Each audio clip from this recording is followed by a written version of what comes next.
Bonjour à tous, j'espère que vous allez bien. Bienvenue sur la chaîne Zéro Objectif Liberté. Aujourd'hui, c'est un épisode très spécial puisque je lance avec ma binôme Stéphanie qui va se présenter tout à l'heure le premier épisode du podcast Parlons-en. Et aujourd'hui, j'ai l'honneur de ne pas être seul et j'ai l'honneur d'accueillir Stéphanie. Stéphanie, ben, est-ce que tu peux te présenter et dire quelques mots, qui tu es, en quelques mots peut-être? Bien sûr, Régis, avec plaisir. Déjà, bonjour à tous. Moi, c'est Stéphanie. J'ai 43 ans. Je suis maman d'un garçon de 20 ans qu'il aura dimanche. Et j'habite en Suisse. Ok, nickel. Ben, écoute, merci. Merci d'avoir accepté mon invitation. Je suis vraiment honoré parce que j'ai pu parler de toi dans les autres vidéos et tu sais ce que je pense de toi parce qu'on est quand même partenaires. Euh, Bah déjà, dans un premier temps, moi qui te connais dans la vie de tous les jours, qu'est-ce que tu penses de la relation à distance? Parce que je sais que ton copain, il habite en France, toi, tu es en Suisse. Qu'est-ce que tu penses des relations à distance et comment vous arrivez à gérer cette distance-là? Alors oui, effectivement, mon copain, il habite en France. Moi, j'habite en Suisse. On est à 30 minutes de route l'un de l'autre.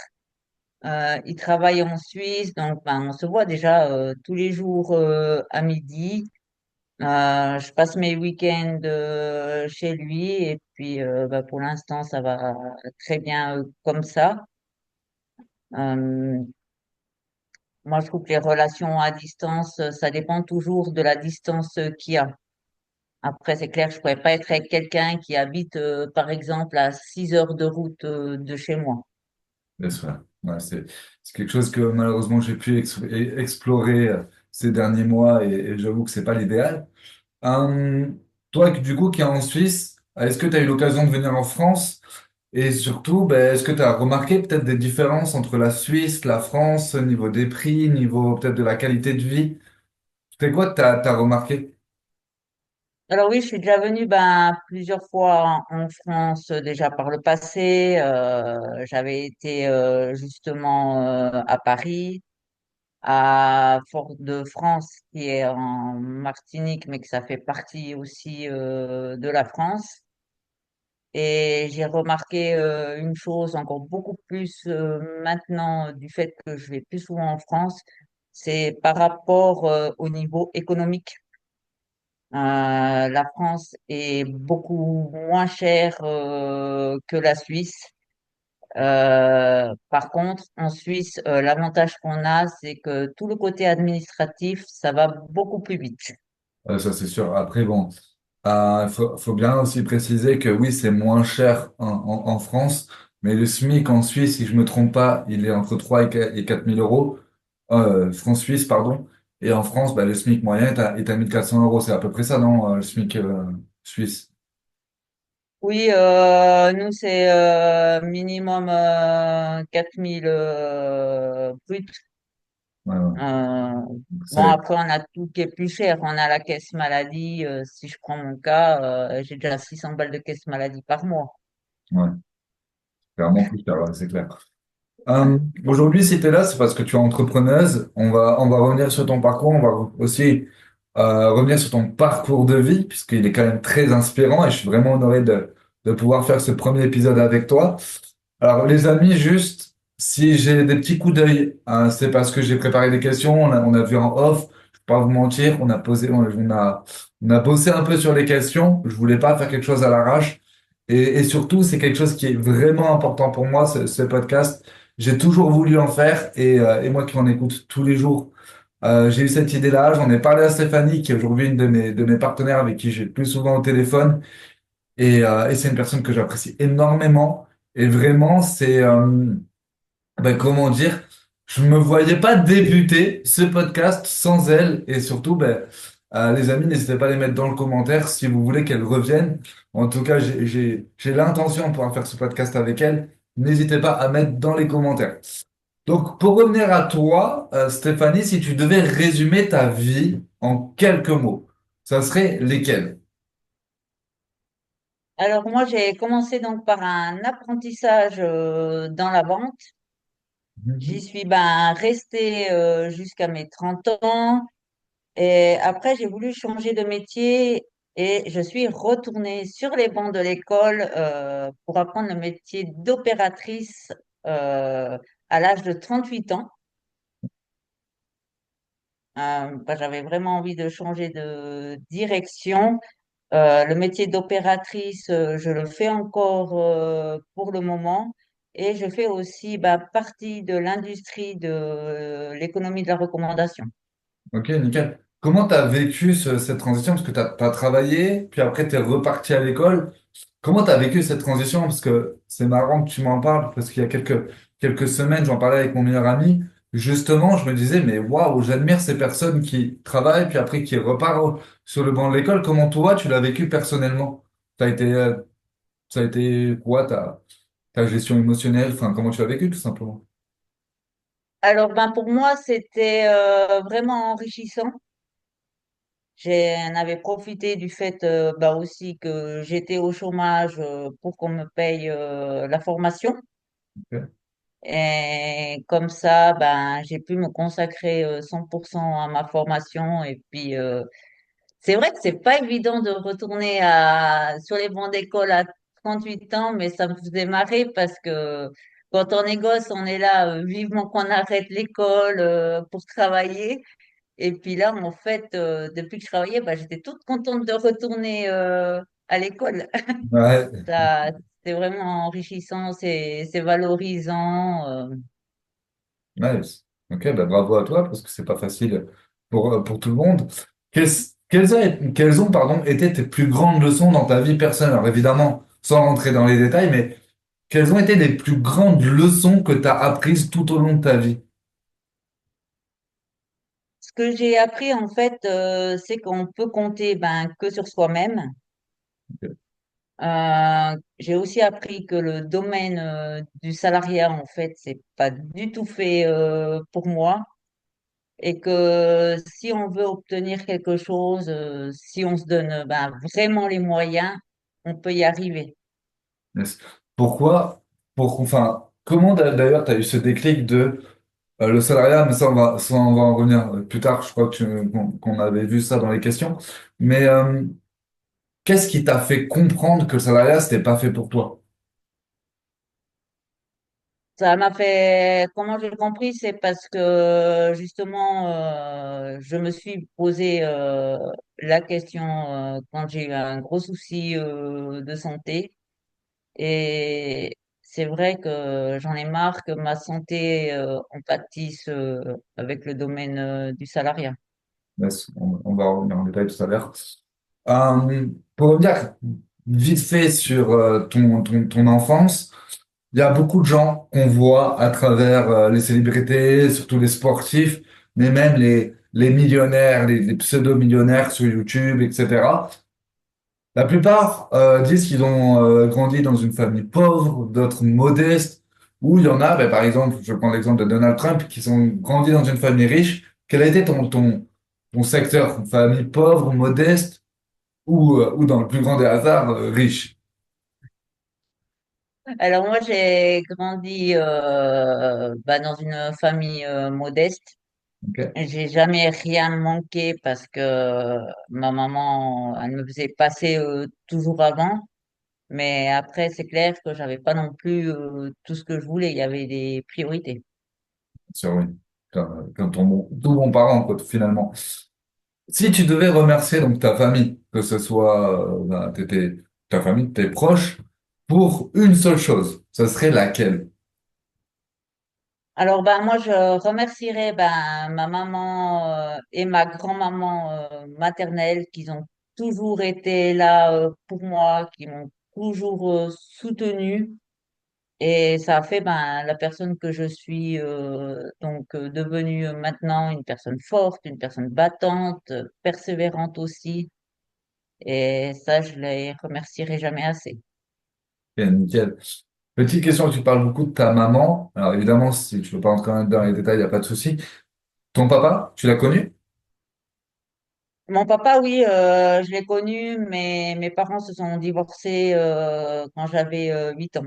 D'accord. Et j'avais pas d'affinité avec mon papa. D'accord, ok. Oui, parce que je suis bête, tu l'as perdu il y a un an, en plus, je suis bête, je suis trop bête. Euh, qu'est-ce que j'allais dire? Comment t'as vécu le divorce quand t'avais 8 ans? Parce que ça doit pas être facile à 8 ans de vivre un divorce. Comment tu l'as vécu, toi, personnellement? Alors moi, comment je l'ai vécu, moi j'étais heureuse en fait. D'accord, Ça peut pas Ça peut paraître bizarre, mais je voyais en fait, je me rendais compte comment mon père faisait souffrir ma mère, me faisait souffrir moi, ainsi que mon frère. Donc, quand j'ai appris qu'ils allaient divorcer, pour moi, ça a été un soulagement. d'accord. Ok, bon, déjà, c'est original. Je t'ai posé une question hein, dans les questionnaires, puisque on a souvent tendance à l'oublier. Mais qu'est-ce que tu dirais, toi, à toi qui a 10 ans, qui vit du coup le divorce de tes parents depuis 2 ans? Qu'est-ce que tu te dirais à toi? Ben, moi, je me dirais à moi-même, déjà de faire un apprentissage pour avoir un papier en main, de trouver un travail et de développer à côté un bon plan. D'accord. Donc, comme je l'ai introduit, et c'est vrai que pour le coup, nous, on se connaît depuis 2023 maintenant, hein, donc ça fait plus de 2 ans, je crois, enfin, ça va faire plus de 2 ans. Tu es entrepreneuse, donc il me semble que tu as commencé en 2019, s'il me semble bien. Quel a été ton parcours dans l'entrepreneuriat? J'ai commencé en effet, tu as totalement raison, en 2019 jusqu'en 2023. Durant cette période, j'ai été dans deux clubs de voyageurs privés. Avec ces deux clubs de voyageurs privés, ben, j'ai investi la somme de 5 000 francs pour gagner seulement 500 francs. Donc, grosse perte, grosse remise en question. Je me suis dit justement ben, qu'il fallait que je trouve quelque chose d'autre où je suis justement une entrepreneuse rentable et que je suis pas à perte. Yes. Et donc tu as fait partie des clubs privés de voyageurs. Est-ce que déjà tu as voyagé? Parce que si on fait partie d'un club privé de voyageurs, il faut un petit peu voyager. Est-ce que tu as pu voyager en dehors de la Suisse grâce à ces clubs privés? Oui, alors je suis partie à Venise, je suis partie en Espagne, à Valence, pour les 18 ans de mon fils. Ok, Mais malheureusement, ben, c'est les seuls voyages que j'ai pu faire. ok. Déjà, Venise et l'Espagne, c'est pas mal. Qu'est-ce que j'allais dire? Venise, euh, j'entends beaucoup parler de Venise. D'un côté, pour tout ce qui est romantique, etc. Et d'un côté, on me dit que c'est un peu surcoté. Toi, c'est quoi ton avis sur Venise pour ceux qui peut-être se posent la question? Alors moi, j'ai trouvé que c'était un endroit super. Ce qui m'a impressionné vraiment, c'est qu'il n'y a pas de route. Là-bas, c'est tout à pied ou en bateau qu'on se déplace. Ça m'a même vraiment choquée parce que j'avais pas l'habitude. Justement, ben, les gens, ils balancent leur sac à ordures en bas dans le bateau. Il y a les ambulances, les pompiers, même le croque-mort, tout le monde est en bateau. Et ça, c'est vrai que ça fait vraiment bizarre quand on n'a pas l'habitude, quoi. Mais sinon, c'est vrai, c'est un endroit que j'ai vraiment très bien apprécié. Les gens, ils étaient très sympathiques. Il y a plein de choses à voir. Yes, nickel, bah, écoute, merci à toi. T'as une adresse peut-être pour Venise à recommander ou pas du tout? Il y a la place Samar qui est bien, justement, on peut monter en haut du clocher et puis là, on a une immense vue sur Venise, c'est magnifique. Ok, nice. Prochaine fois que j'irai à Venise, je t'appellerai. Euh, D'accord. Qu'est-ce qui t'a motivé à te lancer dans l'entrepreneuriat? Là vraiment, on va parler peut-être du moment déclencheur dans ta carrière d'entrepreneuse, mais surtout, ouais, qu'est-ce qui t'a motivé? Qu'est-ce qui a déclenché ta vie en fait dans l'entrepreneuriat? Moi, j'ai fait une. Alors, l'élément déclencheur pour moi, ça a été en 2019, lorsque j'ai fait mon infarctus et que je me suis rendu compte en fait que j'aurais pu mourir. On va pas se mentir. Et là, j'ai eu un gros déclic. Je me suis posé la question si j'étais heureuse dans ma vie. Et puis, bien entendu, ma réponse était non.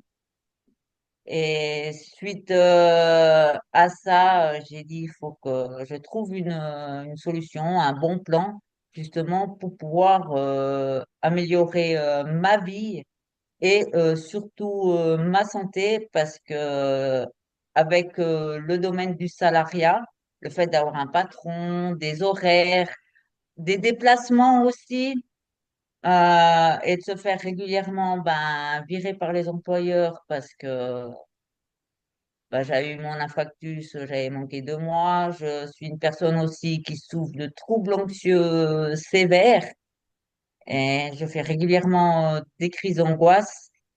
Et puis c'est vrai aussi que de travailler dans le domaine du salariat pour pouvoir que payer les factures et puis que à la fin du mois il te reste rien, tu peux même pas t'acheter un habit ou ça. J'en avais mais vraiment marre, quoi. Mais ma priorité, c'est ma santé. Ça, c'est très bien de ce que tu dis. Il me semble que tu avais partagé une publication, je sais plus si c'est toi ou autre sur Facebook. Euh, En fait, il y avait un post que j'aimais beaucoup, c'est demain, vous quittez votre travail, vous êtes remplaçable, mais vous n'êtes pas remplaçable pour votre famille. C'est vrai que on a tendance à négliger notre santé alors que c'est notre bien avec le temps qui est le plus précieux. Les minutes qu'on passe à faire ce podcast, on les récupérera jamais. La santé, quand on est malade, on se rend compte qu'on n'a plus la santé et on se dit putain, mais vivant que je sois en bonne forme. Donc oui, je suis totalement d'accord et j'espère que nos auditeurs, nos téléspectateurs puissent le prendre en compte. Maintenant, tu nous parles de ton bon plan depuis tout à l'heure, que tu as fait partie des clubs privés de voyageurs. Tu nous as parlé que tu étais entrepreneuse rentable. Et qu'est-ce que tu as appris dans l'industrie de l'économie de la recommandation et même de ton bon plan actuel, qu'est-ce que tu pu apprendre exactement? Ce que je cherchais. Alors, ce que j'ai pu apprendre par rapport aux 2 clubs de voyageurs privés que j'ai fait, j'ai appris déjà leur concept, aussi à sortir de ma zone de confort parce que on dirait pas là, mais je suis quelqu'un de très timide. D'ailleurs, si je fais des fois des c'est normal, hein. Je suis comme ça, c'est ma personnalité, on va dire. Et puis, justement, comme par exemple, parler face à une caméra, avant, pour moi, ça aurait été chose impossible. Ce que j'ai aussi appris, avec le bon plan que je fais maintenant, c'est que c'est bien d'être solidaire. Et j'ai vraiment appris aussi à accompagner mes partenaires. Et puis voilà. C'est déjà pas mal, c'est déjà pas mal. Tu as parlé du coup que tu as été parler face caméra, c'était impossible. Qu'est-ce qui t'a fait changer et qui aujourd'hui a pu te permettre de pouvoir passer à travers cette peur-là? Parce que c'est vrai que parler face au public fait partie de l'une des pires peurs pour les gens. Donc oui, aujourd'hui, on a les ordinateurs, on est tous les deux, c'est cool. Peut-être que cette vidéo fera une cinquantaine de vues, une centaine de vues, des milliers de vues, ce sera déjà énorme. Mais ce que je veux dire, c'est que qu'est-ce qui t'a fait passer justement cette peur-là et aujourd'hui tu te sens, je dirais pas très à l'aise, limite c'est doigt dans le nez, mais qu'est-ce qui t'a fait basculer effectivement dans ce côté par les faces caméra? Alors effectivement, avant, j'avais horreur, j'arrivais pas à parler face caméra. J'aimais pas non plus me voir ma tête à la caméra ou même en photo. J'ai jamais été très photogénique. Souvent, j'ai des yeux à moitié fermés. Et puis c'est vrai que ça a été mon plus grand défi justement ben, de sortir de ma zone de confort. Et ça, j'ai réussi en fait à le surmonter grâce au développement personnel et aussi avec mon pourquoi. Ok, nice. Si tu devais te donner une leçon à partager à tes partenaires, ça serait laquelle? Si je pouvais donner une leçon, c'est ben, sortez un maximum ben, de votre zone de confort, même si c'est pas évident parce que c'est bénéfique. Yes. Alors, quand tu parles de sortir de sa zone de confort, qu'est-ce que tu entends par là et quel est le conseil que tu donnerais pour sortir de la zone de confort? Par exemple, je dis une bêtise, de un partenaire qui vient de te rejoindre, quel serait le conseil que tu lui dirais pour sortir de sa zone de confort? Ah, c'est pas évident comme question, hein. Alors, je lui demanderais déjà ben, où est-ce que c'est le souci pour sortir, par exemple, de sa zone de confort, si ça vient de point de vue timidité ou autre chose. Et justement, ben, j'essaierai de l'aiguiller en fonction de la réponse vers du développement personnel, vers de l'accompagnement que moi je peux aussi faire, faire des entraînements avec la personne. Ok, d'accord. Tu nous as parlé rapidement là du pourquoi, le fameux pourquoi. J'ai fait une vidéo là-dessus, donc je vous laisserai regarder la différence entre le pourquoi et la mission de vie. D'ailleurs, c'est la dernière vidéo qui est sortie à l'heure où on tourne ce podcast. Quelle est pour toi l'importance du pourquoi dans ta carrière d'entrepreneuse? Quelle a été l'importance et quelle est aujourd'hui l'importance du pourquoi? Alors pour moi, le pourquoi, c'est très important. Ok. Et il faut qu'il soit très fort parce que c'est ce qui permet de pouvoir persévérer, de pas abandonner quand on a des montagnes russes émotionnelles ou qu'on a des doutes. C'est ce qui permet de vraiment continuer même si on n'a pas envie. Moi, mon pourquoi est très fort et même quand j'ai pas envie de faire les choses, je le fais quand même parce que justement mon pourquoi est assez fort. Ok. Quel est ton pourquoi? Alors moi, mon pourquoi, ça serait de quitter bah, le domaine du salariat euh, pour plus avoir de soucis de santé, avoir aussi plus de sous, hein, on va pas se voiler la face.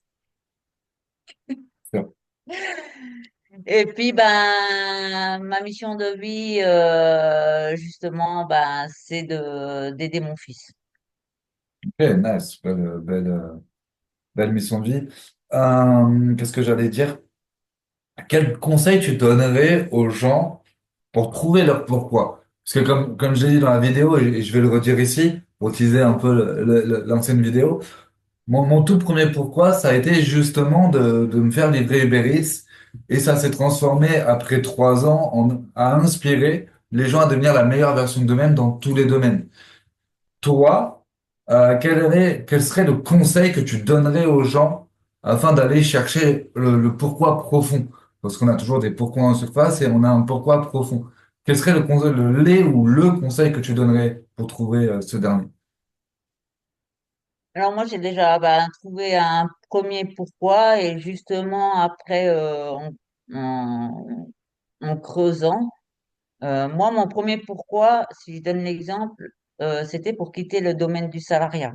Et après, je me suis posé la question, mais pourquoi quitter le domaine du salariat? Bah, du coup, pour avoir une meilleure santé. Pourquoi avoir une meilleure santé? Pour pouvoir faire plus de choses dans la vie. Pourquoi faire plus de choses dans la vie? Pour découvrir ben, justement de nouveaux pays, faire de nouvelles connaissances. Et à chaque fois qu'on rajoute ce pourquoi, en fait, ça creuse jusqu'au pourquoi profond. Ok. Et c'est ça que justement, parce que le Euh, pourquoi en surface, ça va aider, mais c'est pas assez profond pour pas abandonner. on est d'accord là-dessus. Et c'est vrai qu'on a tendance à le dire, oui, il faut aller le chercher. Mais plus ça va être dur parce que on le sait, pour les personnes qui ont fait, qui justement on fait les recherches du pourquoi. Parfois, quand on va se dire pourquoi, ça va tellement nous faire mal qu'on va pas vouloir répondre ou on va repousser la réponse. Et c'est justement au moment où on a peur, au moment où on va repousser la réponse, au moment où ça va nous faire mal, que c'est là où il faut continuer. Parce que c'est le fameux pourquoi profond qui arrive. Et c'est justement tu l'as très bien dit, c'est ça qui va nous permettre de garder la face dans les moments les plus compliqués. Maintenant, toi, si on résume, ça fait 6 ans que tu es entrepreneuse, si je me trompe pas, parce que tu as commencé en 2019. Quelle erreur tu as commise ou quelles erreurs que tu as commises, oui, je cherchais le bon terme, qui a été là ou les plus formatrices à travers tout ton parcours? Alors moi, j'ai fait beaucoup d'erreurs, on va dire. J'ai pas assez accompagné mes partenaires. J'étais pas assez justement ben derrière eux pour les soutenir, les former, les motiver et de vraiment avoir un vrai suivi avec eux, les appeler régulièrement, voir où est-ce que ça bloquait, voir où est-ce qu'ils commettaient des erreurs, pouvoir les aiguiller sur le bon chemin. Moi, ça a vraiment été ça, ma plus grosse erreur, c'est le manque de suivi de D'accord. mes partenaires. Pourquoi pour toi, bah déjà, dans un premier temps, comment tu l'as réalisé et qu'est-ce que tu dirais à un néo-entrepreneur ou à quelqu'un qui commence dans ton domaine et qui justement fait la même erreur que toi, comment tu pourrais le guider, justement? Alors moi, j'ai réalisé que j'accompagnais pas bien mes partenaires justement ben, en 2023 quand j'ai commencé ben, le nouveau bon plan parce que justement c'est pas du tout la même méthode et c'est là que je m'en suis rendu compte en fait que dans les deux autres clubs de voyageurs privés que j'avais vraiment eu un manque de suivi. Mais en même temps, on me l'a pas appris, donc je pouvais pas le savoir. Bien sûr. Mais tu aurais pu aller chercher l'information. Faut pas non plus oublier qu'on est 100% responsable de son entreprise. C'est vraiment quelque chose que je mets en avant et tu le sais, je te le dis souvent également en privé. Maintenant, 6 ans d'entrepreneuriat, c'est pas rien. Son bravo. Déjà dans un premier temps, j'en parlais avec Teddy, qui est le monteur de cette vidéo. Généralement, les entrepreneurs dépassent pas les 3 mois. Il y en a qui dépassent un an, c'est plus compliqué. C'est encore plus rare que les gens dépassent 2 ans. Toi, ça fait 6 ans. Tu as dû connaître des longues périodes de doute. Tu as eu, comme tu nous l'as dit, des périodes d'échec. Comment tu as pu les gérer, ces périodes-là?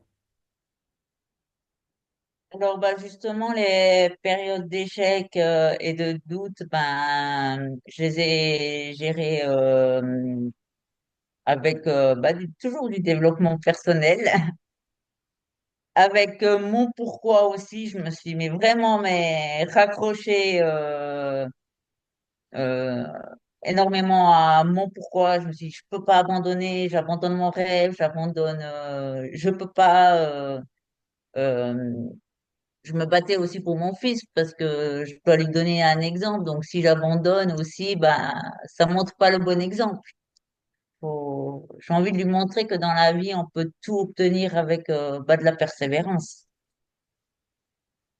Et puis aussi, ben, ce qui m'aide aussi beaucoup, c'est de parler avec mon mentor. Nickel, nickel. Euh, je sais que tu as, du mal avec la gestion émotionnelle, on en parlait, je crois que c'était encore hier.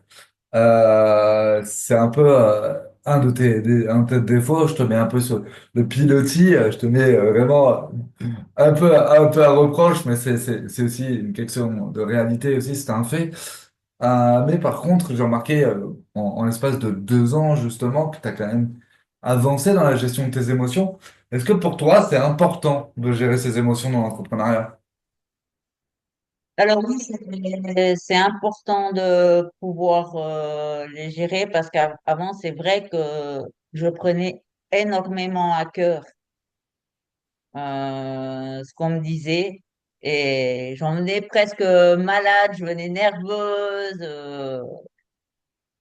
J'avais tendance aussi peut-être un peu à vite m'énerver et ça parce que je comprends pas leurs choix, parce qu'ils n'ont pas les mêmes choix que moi. Puis en fait, je me suis rendu compte que qu'on n'a pas tous les mêmes choix et puis qu'il faut que bah, je respecte leurs choix qui sont pas tous comme moi. Leur choix égale leur vie, hein. Ça, Jérôme nous l'a beaucoup appris aussi. On va accélérer parce que je sais qu'il nous reste que 1 minute. Euh, Quelles sont les habitudes ou la routine qui te reste, qui t'aide à rester productif tout au long de la journée? Peut-être, ouais, vraiment les habitudes qui t'aident à rester plus productif? Alors me lever déjà le matin, Mhm. prendre un bon petit déjeuner, une bonne douche, faire de la lecture et du développement personnel. Ok, nickel, c'est de bonnes habitudes. D'ailleurs, je vais certainement faire une vidéo de ce que je fais et pourquoi je le fais. Tu parlais de mentor. Euh, Quels seraient les livres que tu conseillerais qui ont le plus d'impact sur toi et quels ont été les mentors qui t'ont aussi le plus impacté au fur et à mesure de ces 6 ans d'entrepreneuriat? Alors concernant les livres, c'est l'ADN de la réussite de Mehdi Souci. Ok. Il y a aussi eu ben, L'art subtil de s'en foutre de Marc Manson. Ce livre m'a appris à beaucoup un peu relativiser. Et puis, ben, comme mentor, ben, il y a Jérôme Lévy et il y a toi. Merci. Ça t'étonne, hein? Ouais, tu m'as dit plusieurs fois et j'ai encore du mal avec ça, mais bon, va falloir que je m'y habitue. Euh, la clé du succès pour toi dans le monde des affaires, c'est quoi, à ton avis? Alors, la clé du succès, pour moi, c'est qu'il faut avoir de la patience, Hmm. de la persévérance, qu'il faut sans cesse apprendre. Mhm. Ça, c'est vraiment important, qu'il faut aussi s'entourer ben, des bonnes personnes et puis ben, appliquer les méthodes. Alors, pour le coup, je vais même aller plus loin tu as dit apprendre, je dirais même savoir désapprendre pour réapprendre. Parce que c'est quelque chose qu'on a tendance à pas faire, c'est désapprendre en tant qu'adulte. On a du mal à désapprendre pour réapprendre, mais c'est quelque chose qui est important pour moi, il faut savoir se désapprendre pour réapprendre. Maintenant, on va un peu aller dans les conseils que tu pourrais donner, puisque tu es, quand même à la tête d'une équipe de plus d'une centaine de personnes, donc tu es quand même apte pour pouvoir donner quelques conseils. Quel conseil tu donnerais pour quelqu'un qui hésite à se lancer dans l'entrepreneuriat? Le conseil que je peux donner, ben, c'est fonce. Essaye pour ne pas regretter plus tard. Au moins, tu as essayé. Si tu essayes pas, ben, tu auras peut-être que des regrets. Yes. Je sais que tu fais partie de l'industrie de l'économie de la recommandation, donc depuis 6 ans, si je ne me trompe pas. Euh, Est-ce que tu considérais que c'est peut-être l'industrie qui a l'une des plus produits prometteurs aujourd'hui? Parce qu'on entend beaucoup de parler de IA, de trading, etc. Mais toi, quel est ton point de vue là-dessus? Alors moi, je pense que justement, ben, que l'économie de la recommandation, ben, c'est en pleine explosion, que ça va pas s'arrêter là, qu'il y en aura de plus en plus. Et puis, pour moi, ben, justement, l'économie de la recommandation, ben, c'est déjà faire connaissance avec des gens, parler de tout et de rien pour se faire de nouveaux amis et puis pourquoi pas peut-être les aider. Yes. Alors, l'économie de la recommandation pour les auditeurs qui nous regardent, c'est simple. En fait, c'est une industrie qui existe depuis déjà plus d'un siècle, mais surtout, c'est des entreprises qui, au lieu de payer des publicités, des commerciaux, des influenceurs, qui coûtent très cher aujourd'hui, on le sait, ben, préfèrent rémunérer leurs propres clients et leurs propres consommateurs pour pouvoir faire du bouche-à-oreille rémunéré. Je résume parce que c'est quand même important de pouvoir que les auditeurs puissent avoir ça. Toi, pour le coup, quel serait le conseil que tu donnerais à toi il y a 9 ans, il y a 6 ans, pardon, en arrière, quand tu débutes l'économie de la recommandation? Quel conseil je me donnerais? Ouais, quand tu as commencé il y a 6 ans en arrière. Euh, de sortir justement rapidement de la zone de confort pour pouvoir évoluer plus rapidement. Moi, j'ai perdu énormément de temps avec ça. Bien sûr, ça, je suis d'accord. Est-ce que tu as une dernière pensée ou un conseil pour nos éditeurs qui nous regardent ou qui nous écoutent ce soir, aujourd'hui? Oui, j'ai un conseil. Choisissez donc votre vie. Ne laissez personne choisir à votre place. C'est c'est votre vie. Faites vos choix. Moi, j'ai pas regardé par rapport à ce que les autres en pensent. Pour être franche, je m'en fous. C'est ma vie, c'est moi qui choisis. Et puis choisissez votre vie. Wow. Bah, sur ces derniers mots, je pense que on peut fermer le podcast. Merci à toi d'être venu. Hâte qu'on ait les premiers retours sur cette vidéo. Je te souhaite une excellente journée. Je souhaite une excellente journée aux auditeurs. Je vous dis ciao les amis. Avec plaisir, Régis. À bientôt.